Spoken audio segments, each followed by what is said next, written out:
Welcome to a Faithful God podcast.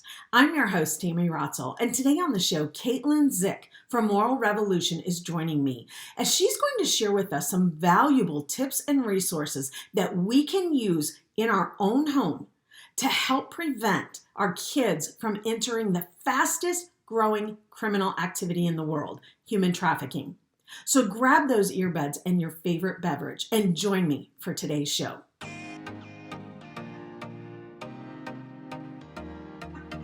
Hi, Caitlin. Welcome to the show. I am so excited to have you here. Thank you. I'm so excited to be here. Well, I appreciate you taking time out of your day. And before we started recording, as I told you, I just joined the fight against human trafficking. And so I am honestly very, very new to it. I have to be honest with you, I'm still processing things because holy moly, what a really, really, what a hard thing for sure. Yeah. I had the privilege of sitting in and listening in on all those meetings that Rebecca Bender did, and you were one of those. And I just knew after hearing you that I needed to reach out and see if you'd come on the show. So thank you very much for that. I really appreciate it. Yes, thanks for having me. Love Rebecca. The work she's doing is so important. Just, oh my gosh, it's mind-blowing. It's mind-boggling. And I have to tell you, and I won't spend too much time, but I have to tell you, there have been days that I've been really sitting in on meetings. I was actually in a conference last week about it. And when I listen to other podcasts, I've been listening to a lot by Rebecca, or with Rebecca, excuse me, and then some other people and stuff. There have been several times that I've looked up and I'm like, God, can you have me do something else? Because I don't think I want this one. It's a tough one for sure. Yeah, really dark. It's really heavy. It really is. So anyway, so if you would go ahead and just introduce yourself to us, tell us a little bit about yourself. Yes, my name is Caitlin Zick. I'm a wife of one, mom of four, and then we lead Moral Revolution. So leader of, I guess, many. But yeah, my husband and I have been married 15 years. We co-direct Moral Revolution. So it's kind of a dream. We get to do it together. And then we have 4 kids, 3 boys and a girl, ages 5, 7, 9, and 11. So it's a very, very busy life with right now sports. I feel like sports is actually feels like that's taking up all of our life. But that's our home life. That's our personal story. We dreamed about leading a purity movement when we were dating, 19 years old, dating cross country, talking on our flip phones. We dreamed of doing this one day. So we absolutely love what we get to do. Moral Revolution is an organization created to discuss healthy sexuality by God's design. The way I like to put it is we exist to tell the world a better story about sex. We know that it's perverted everywhere in the world, that often in the church it's been shamed or silenced, but we believe the kingdom of God celebrates it. And so really restoring God's design of sexuality to humanity and talking about it in healthy ways and seeing people healed of past issues, trauma. And then we definitely have a branch of where we focus on some of the social justice issues that come along with sexuality. But mainly we exist to help young people. Normally that's the one demographic we get stuck in. They're like, oh, talk to the young people about sex. It's like, we do that. But we also love helping marriages learn how to have healthy sex lives, have amazing sex lives. We love talking to parents and equipping parents on how to have the conversations around sexuality in their home, how to own that. And then we even have an entire part of our organization on learning to date well and teaching people that. So we're a broad group. We also have a whole branch that deals with LGBTQ. So we have all the things on sexuality. Yeah. I'm just amazed just sitting here listening to you that first and foremost, at 19, you felt this calling. I never experienced anything like that. So to talk to someone, and I know many people who have, experienced and known what their calling was, really early in life. But that's just so dang cool to me. It really is. And I love to see God working in others in that. And by the way, I love your podcast. You and your husband co-host that. And that's such a great podcast. I'm in the process of listening to one, at the moment on my phone, I have a different one. And then yours is the very next one again in my queue. Okay, this is the next one I want to, because I just want to get through several others, but I really, really like your podcast. Oh, thank you. Yeah. Let's talk about it. It's amazing. We love it. We love doing it. Yeah. And you talk about all different kinds of topics on there. Yes, yes, yeah. Yeah, I think our most recent ones are parenting and like how to prevent porn. Our friend Ken Williams is out right now. That's the new one that you probably haven't heard yet, but he left homosexuality, and he tells his radical story of how Jesus led him away from that lifestyle. So yeah, we go from parenting to homosexuality to candid conversations about sex and marriage. We kind of do it all. Yeah, I love it. I really do. And I think it is so important in our culture right now. And I have to be honest with you. So I'm just gonna be completely transparent. Before going into this, stepping out in this human trafficking journey and stuff, there are so many things that I just feel so dumb about. I just had no idea.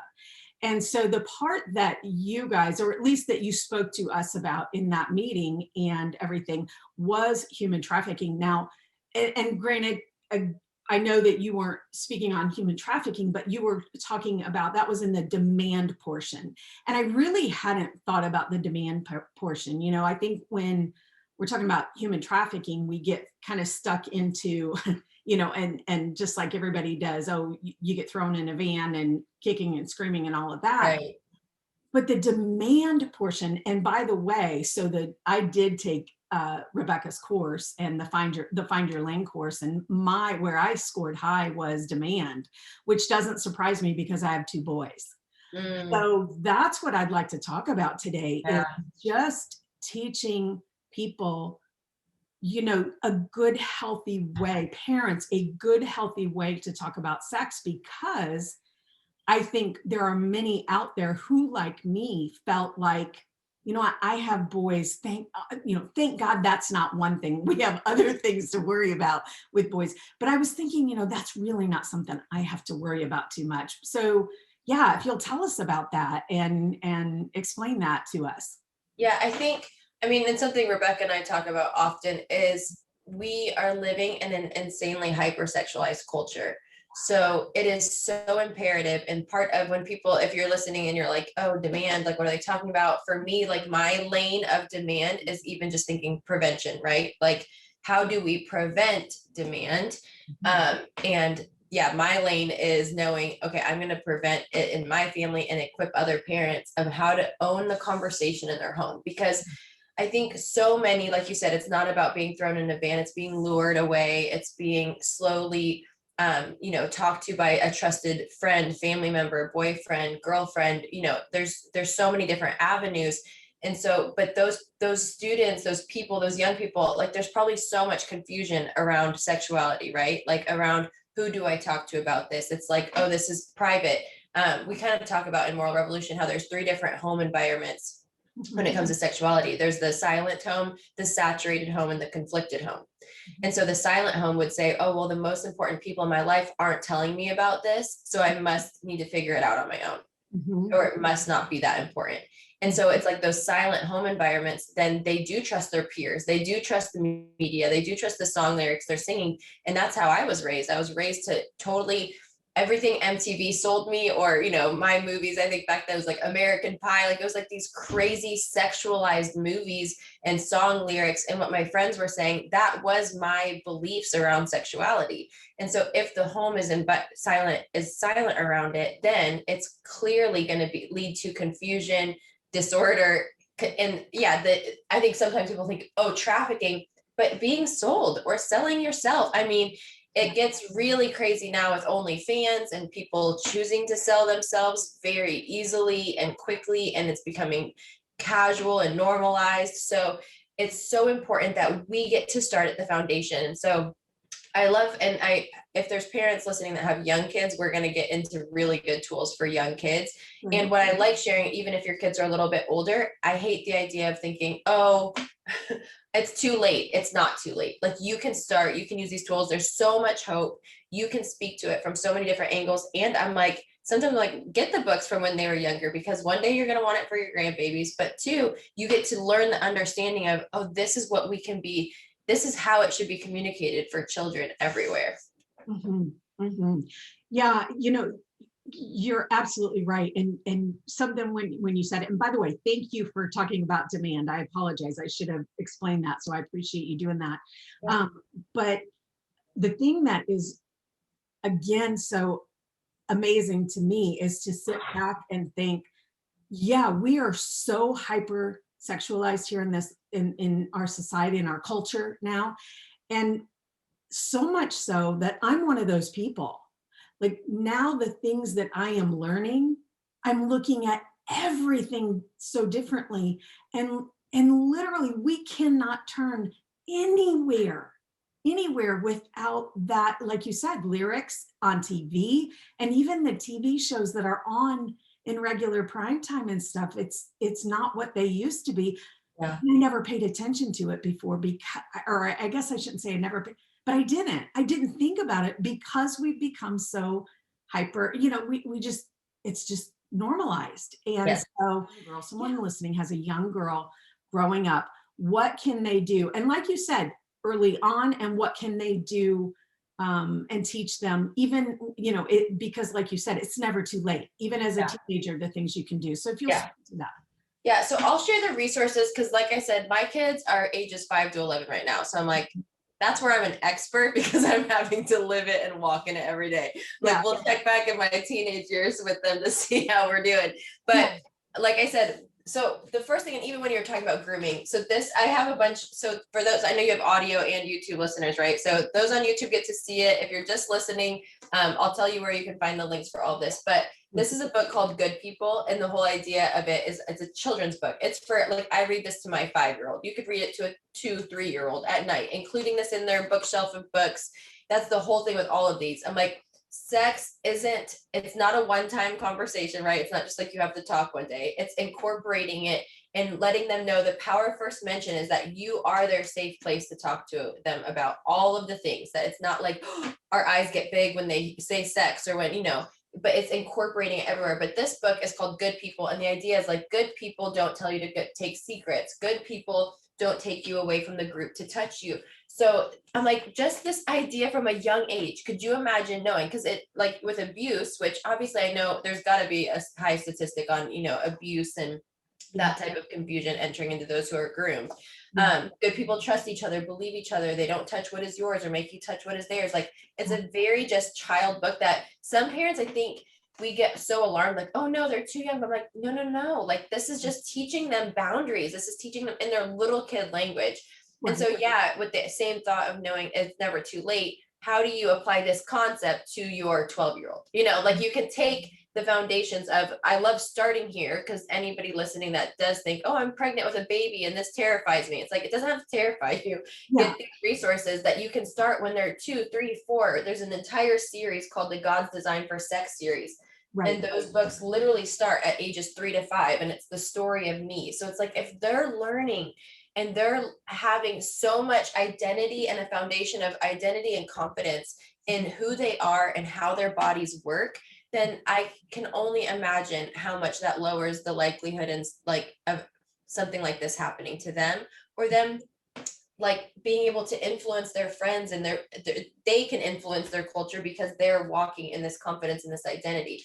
So Good People is a book by Alison Zimmerman that I think is a very core foundational thing. And then this one is called I Said No, a kid-to-kid guide to keeping private parts private. Mm-hmm. Right. So we're just teaching our children from a young age, like, hey, this is what you do. Tell someone you trust. What are red flags? Can you think of an example of a bribe or a threat?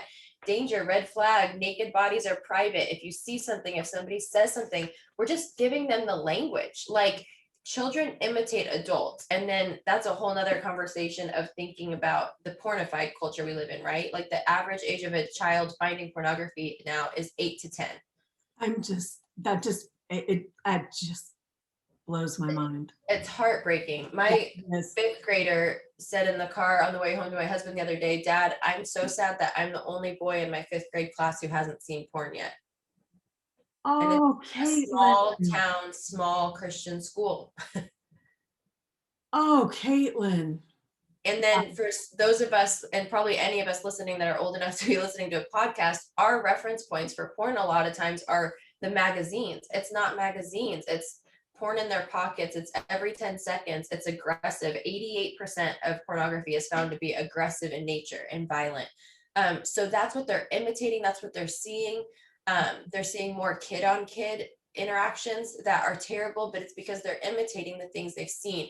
So these are the foundations of why we talk about sexuality, their private parts. We're giving them the language, we're giving them the boundaries, and we're creating a healthy vision. Because I think these conversations, and I'm sure, like you said, been dealing in like the heavy, dark world of human trafficking, can be very like doom and gloom. It feels like sometimes like, oh my gosh, it's terrible. We have to create a vision for like we kiss in front of our kids all the time, or Cole will, hug me for a long time. And my boys are always like, ew, gross. My daughter's like, more, do it more. And so it's so funny, but we're like, we tell them, hey, we're not gonna stop. Like, we're not trying to make you uncomfortable. Like, we're not like sitting there making out or something, right? Of course. Like, we teach them, we're like, affection's so good. And one day you're gonna have a wife or a husband that you're gonna love and you're gonna give affection to. So it's like creating healthy vision for what it is. Also knowing from a young age that sex isn't a bad word. Right? Like that alarm of like, what'd you say? What'd they say around you? It's not a bad word. My 5 and 7-year-old, I think I told this story when I was on Find Your Lane, but when they were 5 and 7, my oldest two, I caught them having a conversation where my 5-year-old was really trying to bug his older brother, and he irritates him at any cost. He'll do whatever he can. And so he was just saying sex, like really loud, trying to irritate him. And the 7-year-old responded, he goes, sex isn't a bad word. It's something used from God. It's something from God, but some people in the world used it and made it all yucky. And it was hilarious, but so good. You're like, yes, it's not a bad word, right? Yeah, you're like, parenting win of the day.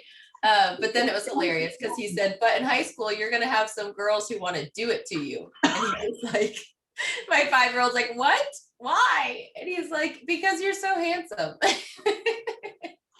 Oh my goodness. I know, it was the best. I couldn't believe I caught it. I was like, I can't believe I'm witnessing this conversation right now. But it's really understanding that it's not a bad word. As parents, we have to stay curious with their curiosity. So when they come home and they ask you a question, or I remember my son in kindergarten, the teachers called and were like, hey, they were drawing with chalk outside, and in his stick figure, he drew a third leg. And so they're like, is he abused or something? And we're like, oh my gosh, no, it's just his body parts, So we have a conversation with him on his private parts, but so we're just like, it's asking, because it's not jumping to conclusions. We're like, oh, why did you draw that? He's like, well, that's my penis. And you're like, yes, but let's not draw that next time. But it's just, instead of jumping to conclusions, they're like, did somebody show you theirs? Did you touch something? Like, it's like, no, it's just they're asking questions. Or when they come home and say, what is porn? Or what is something? Asking questions, well, what do you think it is? What do you want to know? And also my husband, this is his advice, and it's so good. We would never want to dilute their intelligence. We're like, oh, you wouldn't understand. So he always phrases it, no, you're really smart and intelligent, and I know you will understand what you're asking, but I'm wondering if you want to know yet. Like, you don't like seeing mom and dad kiss, so are you sure you want to know this? If you do, I want to tell you. I don't want you to ask your friends. I don't want you to Google it. I will tell you everything. There's no secrets. We will tell you everything. But I'm just wondering how comfortable you are. And so we just pace the conversation, and we'll say, we'll say, well, it does have to do with kissing and getting naked. Do you want to know more? And they're like, nope, I'm done, Yeah. So really pacing it and staying confident and calm when they ask a question, not assuming something terrible has happened, and just so that they know, because they can pick up on all of that body language and the tension to where they're thinking, oh, I'm not going to ask mom or dad those questions, right? Like, they're not a safe place to come because they could feel the tense. And so really just knowing, wow, God has equipped and empowered you as their parent. You're the best person to talk to them about it. It's not a one-time conversation. It's constant conversations. And then going back to the pornified culture concept, goodness gracious, that one I know is overwhelming for parents. And these are my favorite resources on the topic. It's Good Pictures, Bad Pictures. They have a junior version, and then the older version where they actually use the word pornography. The junior version you could get with young children. It's just teaching them what to do when they see a bad image. Okay. Not necessarily saying what is pornography. It's just like, hey, there's a good picture of this beautiful sunset. But what happens if you see a bad picture? You tell an adult, you turn it off, you know. And Yeah. so these are amazing. And they even have an online course called Brain Defense, that this is my thing. If we could get this into every school, we would see trafficking, porn, we'd see it all go down. It's literally an online course that is equipped for schools to do ages 3rd to 5th grade. Our kids' school just picked it up, and I'm so thankful.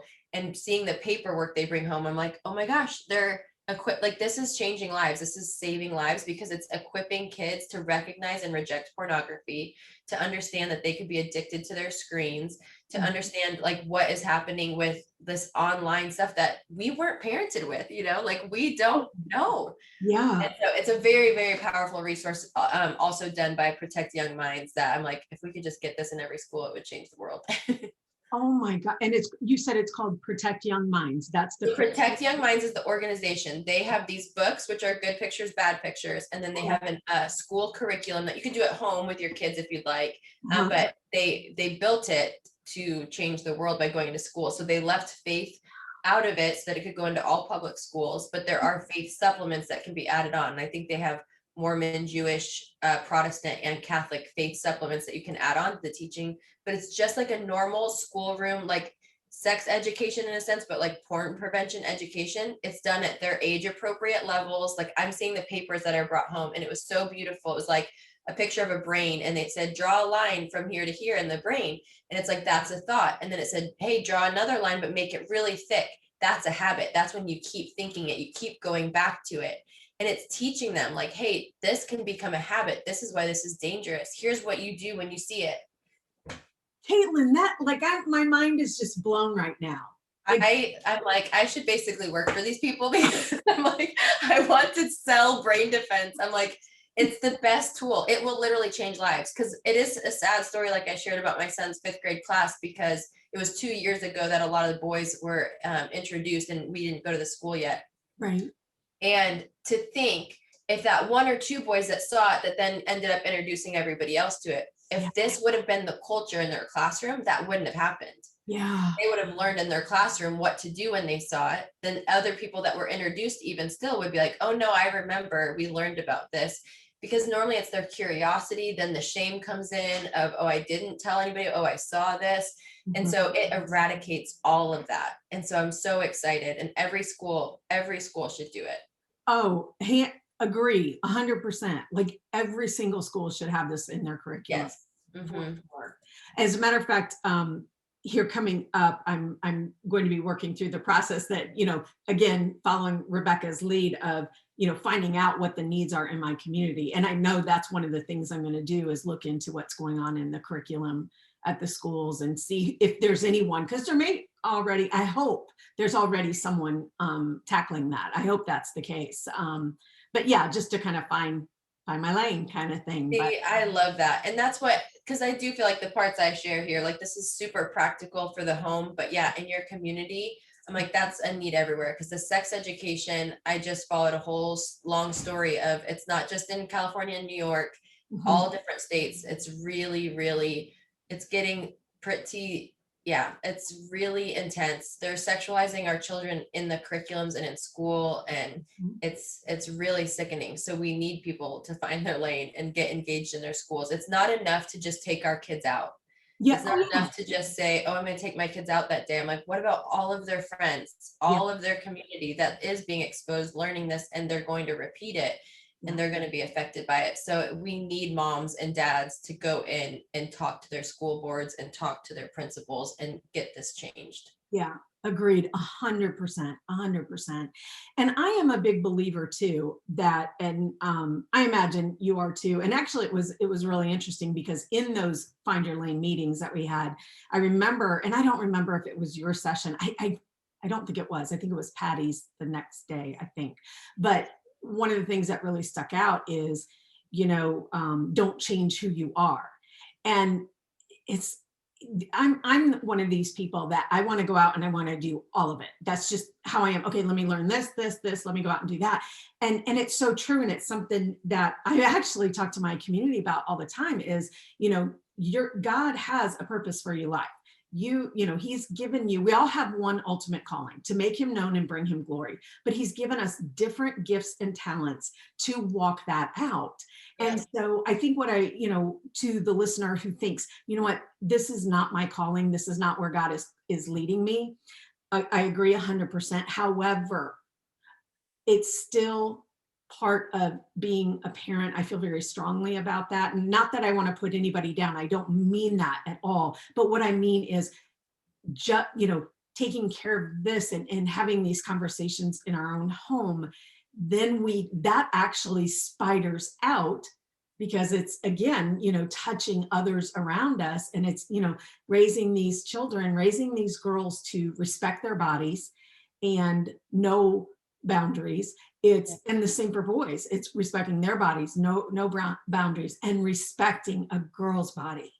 And that's where, this prevention, like you talked about earlier, that's how we prevent these things, is by having these conversations, right in the home. So whether you're actively, I guess what I'm trying to say is, whether you're actively like, okay, this is my calling, I'm going to go out and, do whatever. I'm going to go out and help change policy. I'm going to, maybe those, that is not your calling, but starting in the home, bringing awareness to your family for protection later on is just key. It's so important. It's important for sure. I will put all of those links in the show notes, because most definitely I'm going to get that out. And actually, I'm really excited now that you told me that. And you know what? I have no doubt you talked about that in the meetings as far as the curriculum. And I think there was just so much information. It's just such my mind was just blown through those meetings. So I didn't process everything, but I'm definitely going to look into that. And again, I'll put all those the links in the show notes. But tell me, what would you say to parents who have boys, like, just to teach them, I know the same things that you've been talking about, the curriculum in the books and stuff like that, but what is something that you would recommend saying to the, boys, like if you have a boy, some of the things that you would recommend, or some of the things you say as far as respecting a woman's body and just knowing that you don't buy another person? And I mean, with my sons, I haven't had to have quite that conversation yet, but I think it's so important for them just to understand. I mean, the first thing I think of when I think of respecting somebody's body is I think of scripture. I just think of our bodies are a temple. And I actually have one of my favorite verses is 1 Corinthians 6 in the Message paraphrase, just because it kind of brings it into more relevant, timely language. But it just talks about how in sexual sin, we violate the sacredness of our own bodies, these bodies that were made for God-given and God-modeled love, for becoming one with another. Or didn't you realize that your body is a sacred place, the place of the Holy Spirit? Don't you see that you can't live however you please, squandering what God paid such a high price for? The physical part of you is not some piece of property belonging to the spiritual part of you. God owns the whole works. So let people see God in and through your body. I love that. I love the Message translation too. Yeah, I love that. So understanding how powerful our bodies are and how powerful women's bodies are, right? Like, it's not yours, it's God's property that he paid a high price for. And we want God to get glory from our bodies, not to be, we don't want to be inviting in darkness and all that comes with it. So I think really teaching them that. My boys too, I especially constantly, this is a good example. I didn't want to take my son. I remember, I think he was probably 6 or 7, to his first, we lived in Sacramento Kings game, because I hated the idea of him seeing the dancers at the halftime show. Because they're objectified. I think because of my personal background of learning sexuality as my body is an object, I win guys over with my body. I win power with my body. I'm very keen on recognizing it. And I'm like, I hate that my boys are going to grow up in a world where that's a thing, but I can, do my best to instill from a young age that that's not what a woman's body is for. And so I didn't want to take him to the game, because I was like, what am I going to say about this? I don't want him to see this and be exposed to it. And I decided to go. Mhm. And it was so cool because I didn't say anything. I just thought, we'll see what happens. We'll have a conversation and it'll be a good opportunity to use. Mhm. And so the halftime show starts and they come out, and my little 6, 7-year-old boy comes to me, covers my eyes and covers his eyes and says, "Mommy, don't look, their tummies are showing." Oh my goodness. But it was so powerful because I was like, he knew already. So it's so powerful to instill every time a commercial comes on. That's something Oh, even somewhat inappropriate. mhm, I say, "Oh, we don't look at that," or I make a statement mhm. because, and sometimes my boys are getting old enough now that they know it's coming, or like, that's a bad word. They're like, "We know it's a bad word," but I'm like, I don't want it to be normalized. So if we're watching a sports game, which isn't bad, but then the commercials are nasty, I'm like, I'm not going to just sit there and act like that was no big deal that we just saw that. So obviously you can turn off commercials or whatever too, but so we have to use every opportunity to teach them that women's bodies are not to be objectified, are not to be seen like that. They know we don't listen to music, because like lots of secular music, because of what it insinuates. They're little, so they're not even listening to, Oh the yeah. wow and stupid songs like that, but they're Yeah. just finding little songs that you're like, oh, this is what that means though. So I don't want you to entertain it because that's what they're really singing about. And they're like, oh, gross. Now they think it's gross. And we always tell them, you might not think it's gross one day, and we'll talk about that when the time comes, but we don't want to be entertained by that, because we do believe that we're being trained by what we're entertained by. And so we have to stop and realize we do not want to be a part of it by being entertained by it. I love that, Caitlin. That's a great way. That's just really, really powerful. It really is. Thank you for sharing that. Yeah. Appreciate it. Oh my goodness. Well, I'll tell you, you're everything you guys are doing over at Moral Revolution is just, when I got onto your site, and of course I'm going to put the links in the show notes and everything, I think every single person has to go over and check you guys out, listen to your podcast. I mean, just everything you are doing. But what is one last, as we wrap up here, what is one last piece of advice that you would give to a parent right now? Um, Keep having conversations, Mhm.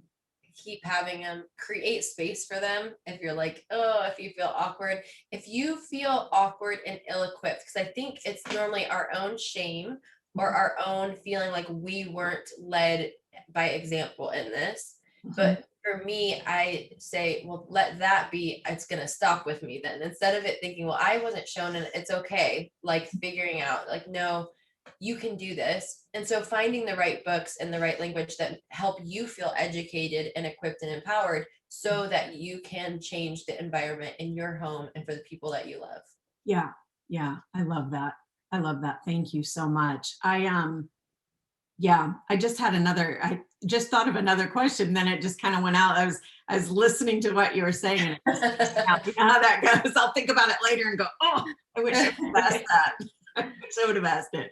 So now, are all of those books available, or are some of them available on Amazon or over Yes. on that? So the best way that you can link my personal Instagram, Moral Revolution's Instagram. Yep. Um, they're both in our little highlight bubbles where you can just like see parenting, or I think mine says sex talk with your kids, and you can Oh, just right. swipe up, and they're all on Amazon. I think every single one is on Amazon. Okay. And then if you go to moralrevolution.com/parenting, you're going to see all of our free podcasts, blogs, YouTubes on parenting, and then they also have the recommended resources where you can click the link and buy the books. Okay. Okay. Perfect. Perfect. I'll make sure I get all of that in the show notes and stuff. And honestly, I would absolutely, one of these days, I'd love to have you back on and talk about your story, how you and your husband met. And then, because I just, to see what the two of you have done and created and the work you are doing, it's amazing. And I'm just, my hat's off to you. It gives me goosebumps. I've actually what you are doing, yes, in the parenting realm, but also with like everything you're doing over there. Truthfully, as I've told you, stepping into this arena, my mind is blown, my eyes are open, my heart is heavy, but it's all when we work together, and the resources that you guys provide there, it's just amazing to me. So thank you very much for that. I truly Thank appreciate you. it. Ooh. Pretty amazing, right? Pretty amazing. Some of the statistics and the numbers that Caitlin was throwing out are just unbelievable to me. The more I dive into, educating myself on human trafficking, the more I just sit there uh, with no words to say. I just can't even believe it. I can't believe that in our country, in our society, that kids, the average age that kids are being exposed to porn is 8 and 10. These kids don't understand what they're looking at. And the fact that 88% of all porn is aggressive, this is how they're being introduced to sex. I don't even have words, quite frankly. I really don't. It is just unbelievable. But as I dive in deeper with human trafficking, and I realize that not everyone is called to this fight, I totally understand that. However, I believe that if you are a parent, a grandparent, an aunt or uncle, whatever, if you have children in your life, then it is our responsibility to make sure that the kids understand what this is and what is okay and what isn't. When we were talking about demand, Caitlin and I, we were talking about demand, and I was learning about all the different ways we can fight human trafficking. And the areas that I have really stepped into are awareness by bringing you these podcasts, the guests and stuff on the show, but also demand. Human trafficking is the fastest growing criminal activity in the world. And there are, again, many different ways to fight it. One of those is demand, meaning if we can prevent it from even happening, then we can end human trafficking. If we can prevent our kids, and I used to think it was just, oh gosh, I've got boys. I think I shared that in the episode, but I've got boys, I don't have to worry about it so much. Well, no, that's not true.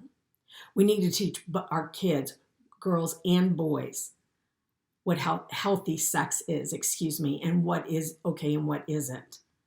We need to teach them how to respect their bodies and respect the bodies of someone from the opposite sex, because, yes, it's the girls that are being trafficked primarily when we're talking about sexual exploitation, but the boys are the ones purchasing the porn. The boys are the ones purchasing sex for sale. And we've got to be able to stop that, upstream, as Rebecca Bender, we talked about Rebecca Bender, as, Rebecca Bender kind of explained it in her training series, is, if we can stop that upstream, stop that from happening by teaching our kids what is good and what isn't. And I love that curriculum that Caitlin was talking about. The, what was it? It was called, I'm looking at my notes here, please forgive me, but the, where is it? God's Design for Sex series. I believe that was the curriculum she was talking about. I mean, my goodness, if you feel that this is important for you and your kids, which you do, of course you do, because you're listening to this, of course you do. But if you do and you want to look into this, I highly, highly recommend it. And either do this curriculum at home with your kids, and or what's going to even make a more profound impact is to get that curriculum into the schools, into the hands of those at school, so that we can, stop this and educate them in this, what's okay and what isn't. So friend, I highly encourage you to hop on over to Caitlin's site, Moral Revolution. Check out what everything they're doing. Get more tips and resources to help you, do your part in preventing this with your own children and the children around you. Also, I highly recommend hopping over, if you feel like this is something you are feeling called to do, hop on over to Rebecca Bender Initiative and take the free test. It'll ask you some fun, easygoing questions to kind of help you get, just kind of get you started on the right path, that perhaps this is where, you shine. Again, as we've talked about and we talk about all the time, we all share the same ultimate calling to make God known and bring him glory. But God has given us different gifts and talents to carry that mission out. And so if this is something you're feeling called to do, you're feeling led to do, hopping over to Rebecca Bender's site and taking that quiz and even taking that the training series, which is $19. That's it. And it's a series of videos where she talks about the different ways that you can jump in to help fight human trafficking. It's phenomenal. It is so, oh my gosh, it's so informative and eye-opening and hard. It truly is. It's really hard. But it's something we've got to do. We've got to stop this. This is not okay. This is not okay. And I know you feel the same way because you're listening and you're learning and being aware of it. And again, even if this isn't your fight, I really feel like bringing in these tools and resources into your home, like what Caitlin was talking about with us, that is going to help prevent this from happening. That's going to help that prevent porn, these kids from watching porn. Because here's the thing, friend. There are people watching porn, and where there's a demand for it, there's going to be a supply. So they're going to be just providing more kids and women, and not just providing, but forcing, that force, fraud, or coercion, which is what we talked about last week with Patty Bennett as we were talking about labor trafficking. So friend, I am so honored you joined me today. Be sure to subscribe wherever you are listening to the show. I would love it if you feel like this episode blessed you, if you feel like it was very informative. I would be honored if you would share it with a friend. It would mean the world to me. And just doing that one thing, sharing this episode, that's going to bring more awareness to this. And that's going to be so huge. So I am asking you to please share it so we can spread the word, so we can get everyone the help and, kind of come together and help fight this absolute heinous crime, wicked, evil crime. This is not okay. Friend, if you're watching on YouTube, I would love it if you would give me a thumbs up and leave me a comment below. I love connecting with you. Let me know what else you would like to hear and see, or who you'd like to hear and see on the podcast. I would love for your suggestions. I'm always looking for great guests to be on the show. So friend, thank you so much for joining me today. And I'll meet you back here on Monday for another episode of Monday Morning Dose of Hope.